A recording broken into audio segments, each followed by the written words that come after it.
Okay, so moving forward, in this particular video, I had added a filter with a blur in the prior video, but I'm going to remove that. So we'll click on that, delete, and now we're back to a standard camera on its own layer, and there's been no settings for zooming or rotating. So some neat things that you can do with the camera is that you can actually tween them.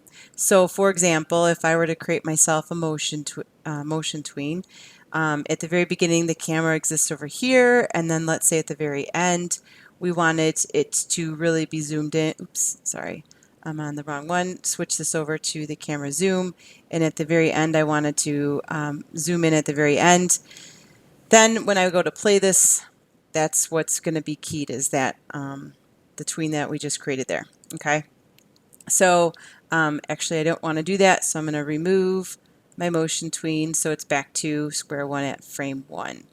So a couple things, as you just saw when I was zooming in on this, is that the objects are large, but I at the same time I'm also losing out on what I was hoping to create here, which is this matting for the camera view. Okay, so a couple things we can do is with this camera is I can lock a particular layer so that way it's a child to the camera, and that way it won't be affected by the camera zoom or rotation or whatever it is that I'm doing with it.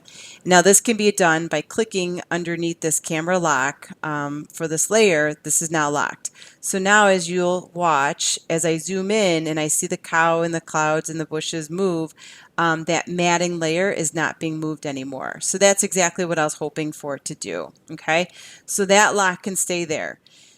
The next thing is that at this point, if I wanted to do any kind of keying of the different objects here, I would encourage us to use something called layer depth. Okay, so layer depth I've already added to my panel on the right hand side here, but to get to it, if you go to the window, here's layer depth. When the window or the panel opens, it's a separate one, and then I snapped it to the top right here so that way I would have access to it at all times. All right, so what the layer depth basically is showing us at this point is that this is the camera and this is the camera right here. And all the objects on our stage are this dark blue line, okay? So that's what we're seeing based on the camera's position. So in doing so, if I wanted things to scale differently that are further away, I increase the number. So for example, the sky, the clouds are going to be the furthest thing away. So if I were to come in here and set this to 500, so now this is going to be the furthest away object. So when I zoom, it's going to move the least amount because they're the furthest away. Now, there's also something up here called maintain size. So take a look. When I go to scrub this now, it's going to zoom differently, but they're also still increasing size. Okay, so again, that's not really what we wanted. So what we're going to do is on the sky layer is we're going to choose to maintain the size. Okay, so now with that little box selected, as I zoom in, it's going to proportionally increase or decrease the size based on the maintain size choice that we just made right here. And this is the sky layer way down here at the bottom. So this is the distance between the camera being the blue dot and the sky layer. So I'm going to work my way up. So let's go to the ground layer.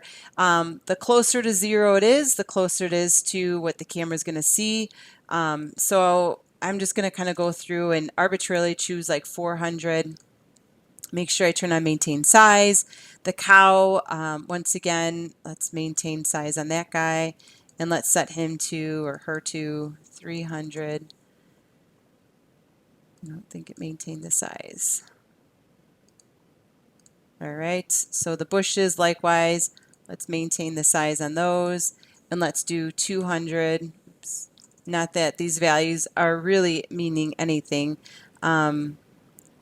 I'm just arbitrarily typing them in just to kind of keep them separate. And then the matting I'm going to leave right where it's at because it's the right size. It's locked to the camera layer, so it really doesn't make any difference. Okay.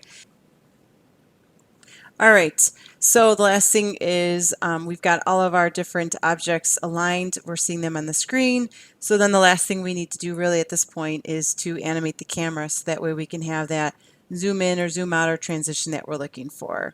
So right click on that camera layer. We can create ourselves a motion tween just like we did at the very beginning. in its current position is great. And then let's say right around frame 60, if we wanted to zoom in on the objects, and then maybe at frame 100 we'll zoom back out. Once again, when you click on this camera tool on the left hand side, that's when these features are available right here.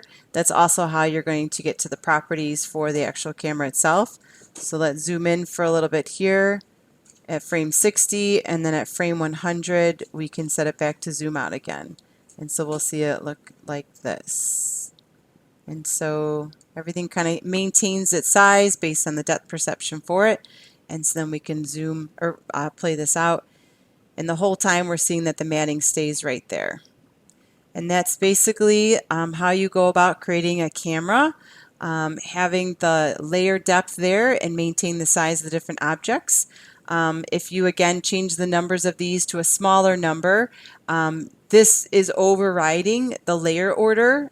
So as we've created different layers or different objects on the layers based on what the pecking order is going to be for us to see them, the layer depth basically overrides or supersedes it for whatever transition or duration you have that.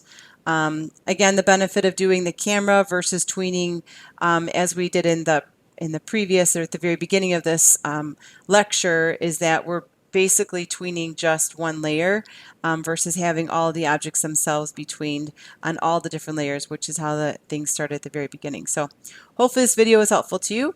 Have a good day.